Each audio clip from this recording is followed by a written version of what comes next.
trechinho inicial da Falecida, que é um filme posterior ao Boca de Ouro, porque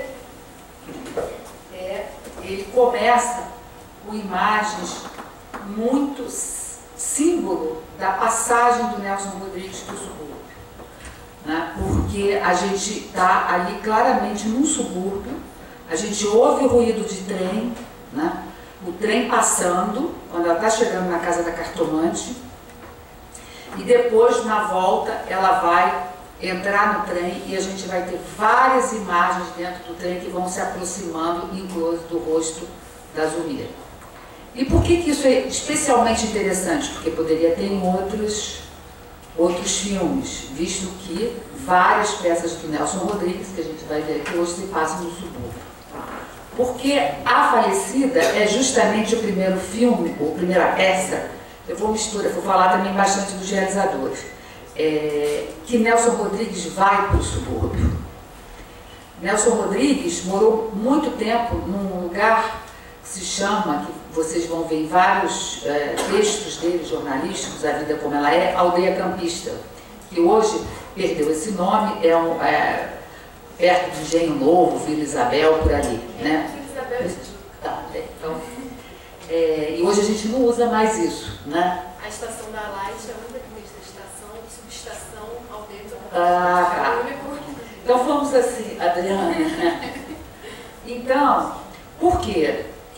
Aí eu vou voltar um pouquinho atrás, porque Nelson Rodrigues, a obra dele, dramatúrgica, foi dividida, classificada por um grande estudioso, ex-professor da USP, ensaísta, teórico, que se chama Sábato Magaldi.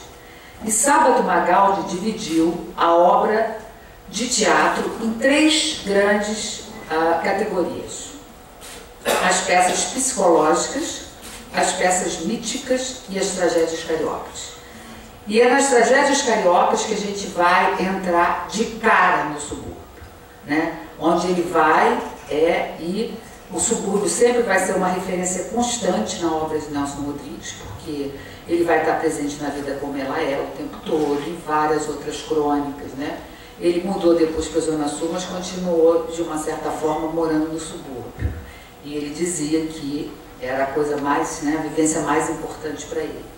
Então, a Falecida é a primeira, é uma mudança de fase das tragédias míticas para as tragédias cariocas. Eu acho que a Falecida é uma peça de transição, onde a gente vai encontrar muitos elementos ainda estilísticos, formais, das tragédias míticas. E ela, então, depois, o Boca de Ouro, depois da Falecida, a gente tem, no Boca de Ouro, Perdoa-me por me traíres, Os 7 Gatinhos e Boca de Ouro.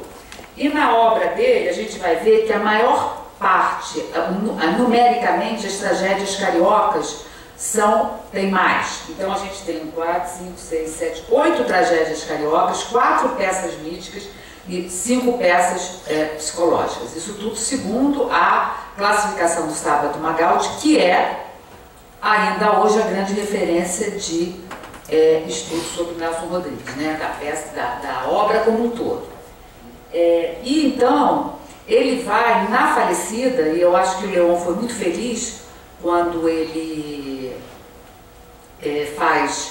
começa o filme, né, com a peça começa assim também, ela vai na cartomante, né, mas a encenação que o Leon escolheu, né, depois ela volta no trem, ele foi muito feliz na escolha, né, como começar o filme, porque efetivamente a gente não tem jeito, a gente está no subúrbio, a gente tem trem passando o tempo todo e depois ela volta, anda, né, e vai pegar o trem e vai então para um outro subúrbio onde ela mora.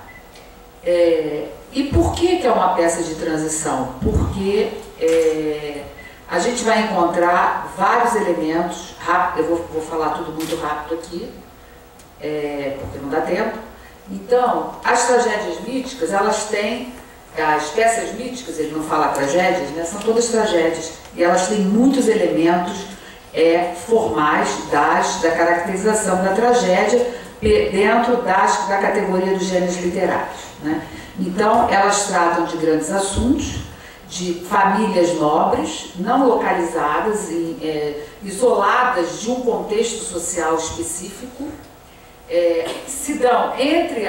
os problemas se dão entre os membros da família. Então, álbum de família vai ser numa fazenda, Anjo Negro vai ser dentro de uma casa que nunca se abre, o Doroteia dentro de outra casa, são as 4, e a outra é Senhora dos Afogados, que vai ser também numa cidade que não é localizada, né? Então, essa as características das tragédias, né, segundo desde Aristóteles e passando por vários teóricos dos gêneros literários, elas tratam de famílias nobres, elas não tratam de pessoas comuns. O que o Nelson Rodrigues vai então adentrar na tragédia, no subúrbio, tratando de gente que não tem dinheiro, da população do suburbano realmente, né? Então, e ele vai migrar aos poucos, né? Então, a gente tem, nas tragédias, a gente tem a presença do coro, na Senhora dos Afogados e Nós no Asfalto, né, que é outra característica da tragédia grega, e a gente tem esse não delimitação de espaço e tempo, são grandes famílias, nobres, né, se fosse a tragédia, reis, rainhas, etc., mas aqui a gente tem representantes de uma classe social alta, então fazendeiro, o que o Anjo Negro e ascendeu e está num patamar completamente fora da sua origem, e os temas do Nelson Rodrigues, eles vão sempre ser muito recorrentes, eles só vão mudar na forma e nos personagens, mas a gente sempre vai ter muito presente o problema da origem, o problema da não redenção, quer dizer, o personagem está como na tragédia, né? Então, Zumira, para mim, é um personagem de transição, porque a gente vê ali, além de características, Zumira vai morrer, ela está com tuberculose. Quando ela vai ali, ela já sabe que ela vai morrer e que ela está com tuberculose. E a mulher loura é a marca que vai, né, o patos dela, dentro da tragédia, que vai fazer com que ela não possa ir contra o seu próprio destino. Quer dizer, ela está marcada para morrer e ela vai morrer. Ela vai lutar para sair daquela posição de morte, ter uma morte como a gente vai encontrar no Boca de Ouro, para além da sua posição social, mas os projetos sempre serão frustrados. A gente não tem dramaturgia em Nelson Rodrigues, exceto o Bonitinha Mais Ordinária, né, onde o projeto não é frustrado. O seu projeto está frustrado. Isso daí, a sua marca né, se o Nelson Rodrigues não era grego, né, mas a gente vai encontrar muito dessas marcas, que vão sair nas tragédias cariocas, porque ele está no subúrbio, né, elas estão muito presentes nas peças míticas, trágicas, mas essas marcas vão estar presentes ainda nas tragédias cariocas, e aos poucos elas vão se tornar menos forte.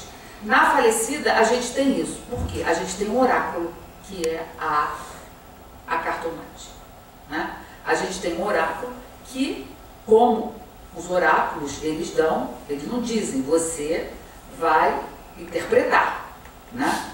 Então, e esse aí, do Nelson Rodrigues, é extremamente econômico, né? na sua fala.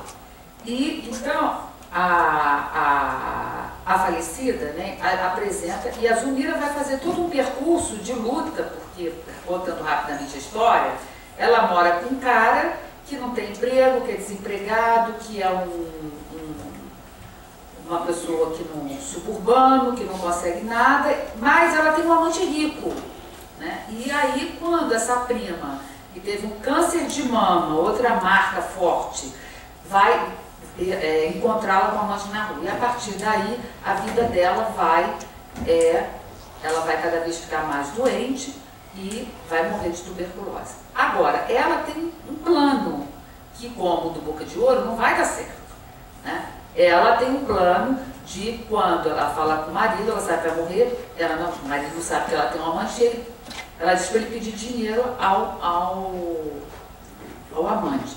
O marido vai, quando chega lá, ele descobre que era o amante dele e ele não faz enterro nenhum bonito, ela tem o pior enterro, e ele vai para o Maracanã, é uma cena linda no filme, que ele joga o dinheiro, era um vascaíno, e o dinheiro, né, as moedas, as setas no povo. Então, a gente tem vários elementos ali na falecida, e ele vai se despojando desses elementos das tragédias. Porém, eu vou para o Boca de Ouro, porque a Boca de Ouro é que a gente só queria dar essa introdução com a falecida. No Boca de Ouro, a gente encontra vários ainda elementos. Ele se perdoe por me trair, os 7 gatinhos, que são as peças entre a falecida, os textos da falecida e o Boca de Ouro, eles são mais despojados dessas características formais da tragédia, tanto os personagens quanto a estrutura mesmo do texto, né? Mas Boca de Ouro, a gente vai ver, é até interessante, porque eu tenho esse livro aqui que eu vou deixar, quem quiser fazer xerox, tem aqui uma bibliografia do Nelson Rodrigues, e tem um texto do professor Ismael Xavier, que ele vê o Boca de Ouro como um personagem trágico, e o meu aqui é como um personagem épico.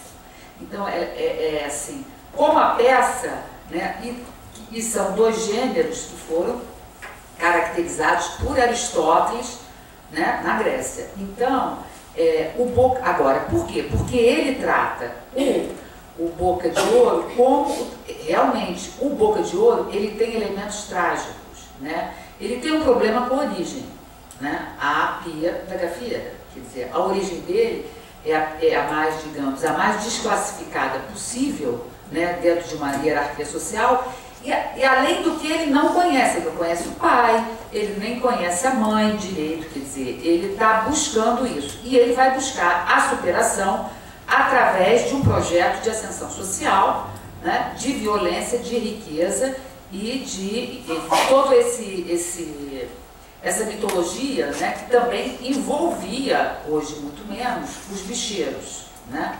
Quer dizer, ajuda o pobre, mas manda matar. E o Boca de Ouro, ele teve mais 2 adaptações, porque textos de Nelson Rodrigues tiveram várias adaptações.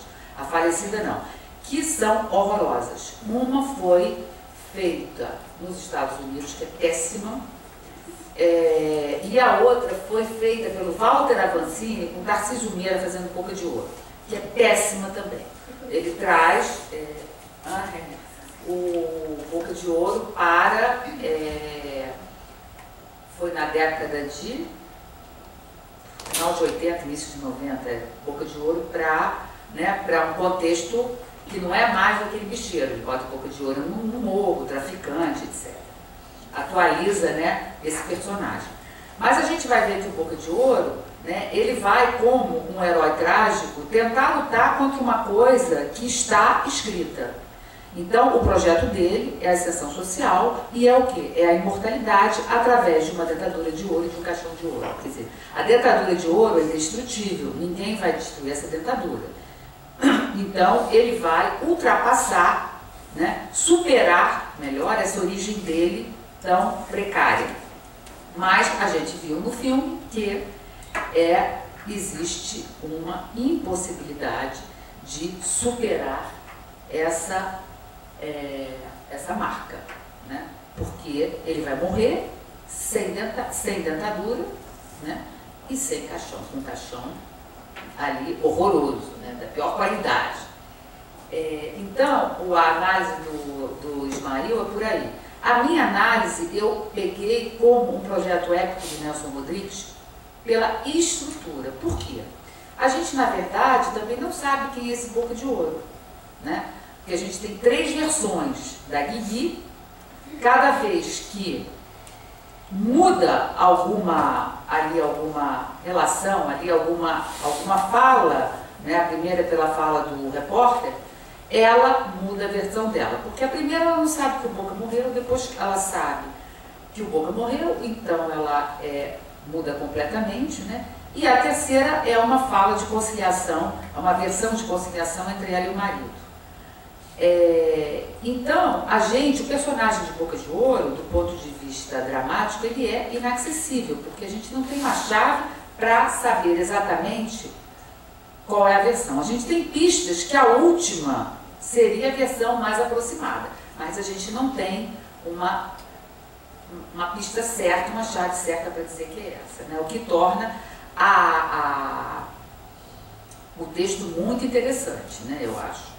E aí a gente vai ver que o texto épico, né, a epopeia caracterizada por Aristóteles, ele tem algumas características que o Nelson Rodrigues, e que foram depois utilizadas no teatro brechtiano, e que Nelson Rodrigues vai, eu acho, utilizar nesse subúrbio que ele vai, e nesse personagem que ele vai tratar, né? Primeiro, o texto épico, ele é em partes, né? Você pode ler um capítulo da Odisseia ou da Ilíada e não ler os outros. Então ele tem o que se chama autonomia das partes, né? Quer dizer, se eu entender as histórias da Guigui, elas começam e elas acabam. Eu posso entender sem ver as três. Eu não vou ter acesso, né, a tudo, mas enfim, eu entendo, né? Uma outra característica importante do texto épico é o narrador, né? É por isso que Brecht vai botar em várias peças dele, vai utilizar a figura da narração, né? Quer dizer, alguém que fala ou graficamente ou oralmente sobre a ação, alguém que narra a ação, né? O texto dramático, ele não tem narrador, porque quem narra é os atores, né? Os atores em cena que precipitam a ação, né? Porque ele tem que ir para frente, né? Isso depois foi muito utilizado. Vários cineastas que retomam de diferentes formas, dizer, Hitchcock não pode parar, a ação tem que ter sempre um novo evento, né? O texto épico não, ele tem um narrador que conta aquilo para a gente. Então essas são algumas das características principais que o Nelson Rodrigues vai utilizar para esse personagem, né? Para narrar a história desse personagem. A gente não tem acesso a quem é exatamente, a gente tem através de uma narração da Guigui com 3 versões, né? Quando a gente tem acesso a ele, são em que, quando ele fala, ele sem a interveniência da Guigui, quando ele vai ao dentista, porque ele está tentando concretizar o seu projeto, e quando ele está falando com o negro para tentar descobrir qual é a sua verdadeira origem, como era a mãe dele, né? Então são as duas questões principais do Boca. Mas a gente não sabe quem ele é, a gente só sabe quem ele é através da narração da Guigui. Bom, aí a gente vai ter um subúrbio, até o Boca de Ouro, eu acho, muito ainda, sobretudo nessas duas peças, muito contaminado por questões desses personagens, né, que estão um pouco suspensos dentro desse subúrbio, né? E Nelson Rodrigues, ele, como um texto literário riquíssimo que né, ele já foi montado no teatro inúmeras vezes, e cada montagem, né, e também foi adaptadíssimo para o cinema. Foi um dos autores mais adaptados desde antes da Vera Cruz até agora, né? Então, ou seja, ele foi montado no teatro, recriado no cinema. Algumas peças foram filmadas várias vezes. No teatro não se fala, né? Alguém deve ter esse levantamento, mas enfim. Agora eu acho que tem 2 montagens de Nelson Rodrigues, nesse momento, né? Não para. Às vezes para um pouquinho e depois recomeça. Então, esse subúrbio dele, sobretudo até o Boca de Ouro, né, ele está muito contaminado ainda pelas peças míticas, eu acho, né? Sobretudo essas duas o filme que a gente viu inteiro e a Falecida. né? E dentre as adaptações, existe uma adaptação, quer dizer, quando você vai tratar de um texto literário, seja ele romance, você vai montar ou filmar, né, algumas, você tem que escolher algumas opções. E muitas vezes as montagens, até nas tragédias cariocas, sobretudo nessas duas peças e nos Sete Gatinhos, houve uma montagem sensacional que foi do diretor Antônio Antunes Filho, paulista, que montou na chave mítica, uma beleza, foi uma das melhores montagens do Nelson Rodrigues, né? Ele fez 2 espetáculos com as 2 peças, as 3 peças ele misturou. Então, esse subúrbio é um subúrbio, eu acho, ainda muito... ele traz ainda essas questões, os personagens estão ainda, como eu acabei de falar, contaminados com essas questões, né, da tragédia. Agora, porém, o que eu quero falar, além disso, não vou falar só do Nelson Rodrigues, eu acho que a Adriana vai falar mais só do Nelson, né? É o que o Nelson Pereira viu nesse texto, né, que eu acho que é interessante. Que subúrbio é esse do Nelson Pereira? Ele é diferente do subúrbio do Nelson Rodrigues. Não é igual. O Boca de Ouro do Nelson Pereira não é igual ao Boca de Ouro do Nelson Rodrigues. Então, isso que eu acho interessante, porque a gente pensar aqui um pouquinho e contextualizar um pouco que época era essa que esse filme foi feito, né? Por que ele foi feito e qual era o projeto cinematográfico do Nelson Pereira. Não tinha nada a ver com o projeto dramatúrgico do Nelson Rodrigues, em princípio. Então, eu vou fazer uma contextualização da época, rapidamente. A primeira peça adaptada foi pela Maristela Filmes, que foi uma contemporânea, uma produtora paulista, em São Paulo, na época da Vera Cruz. Ou seja, final dos anos 40 e início dos anos 50. Tem aqui exatamente a data. Meu Destino é Pecar, 52. Aí vocês vejam que a adaptação seguinte é do Boca de Ouro, 62. O Nelson Pereira dos Santos. A Maristela, a Vera Cruz foram produtoras que direcionavam, né, o seu projeto cinematográfico visava atingir um grande público, um cinema comercial, um cinema de qualidade, entre aspas, né, que atraísse o público brasileiro. Bom, aí fazendo aqui, voltando para o cinema carioca, Nelson Pereira dirige Rio 40 Graus e lança em 1956. É muito interessante os dois Nelsons, eu gosto muito dos dois, por uma certa fixação nos Nelsons, porque Nelson Rodrigues, voltando um pouco, a gente vai e volta, ele fez a peça, que foi a segunda peça dele, que se chama Vestido de Noiva, que foi o corte total no teatro brasileiro, né? Foi a introdução da modernidade no teatro brasileiro. E Nelson Pereira vai fazer a mesma coisa no cinema com Rio 40 Graus. Qual é o filme que marca o início da modernidade do cinema brasileiro? Rio 40 Graus. E a peça Vestido de Noiva. Ambos, tanto na escolha dos temas e no tratamento desses temas, né? Então, em 56, Nelson vai lançar Rio 40 Graus contra o cinema paulista, eu estou falando assim, eu estou falando, né, um pouco rapidamente. Uma proposta totalmente diferente do cinema paulista, com uma proposta de fazer um cinema brasileiro, um cinema que falasse do Brasil, que falasse do povo brasileiro, que o povo brasileiro fosse ator, espectador, né, e mostrar a favela, a pobreza, etc. Todo o ideário dele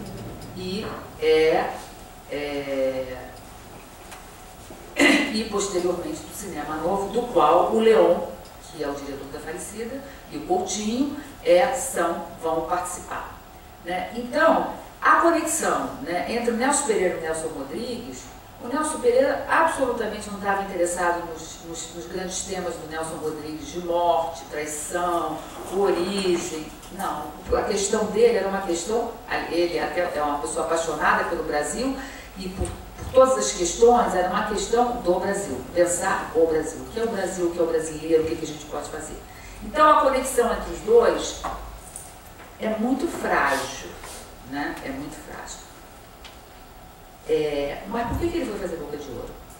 Bom, então em 56 ele faz essa quebra, o Rio 40 graus, que é o ano que vem, vai fazer 60 anos. Já falo para todo mundo, porque uma sala do MIS novo vai se chamar Rio 40 graus. Ele está preparando uma opção de coisas para lançá-la.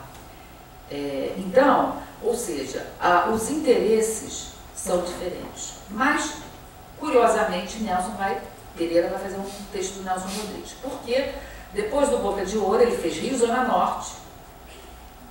Depois vai fazer Vidas Secas, Graciliano Ramos, que é um autor também que tem, enfim, ele tem algumas conexões com Nelson Rodrigues, mas a visão é muito diferente, né? O tratamento é muito diferente. E ele quer fazer Vidas Secas, mas ele não consegue, porque ele chega lá, chove a beça, ele faz um filme que chama Tacarou Vermelho, só vai fazer Vidas Secas depois do Boca de Ouro.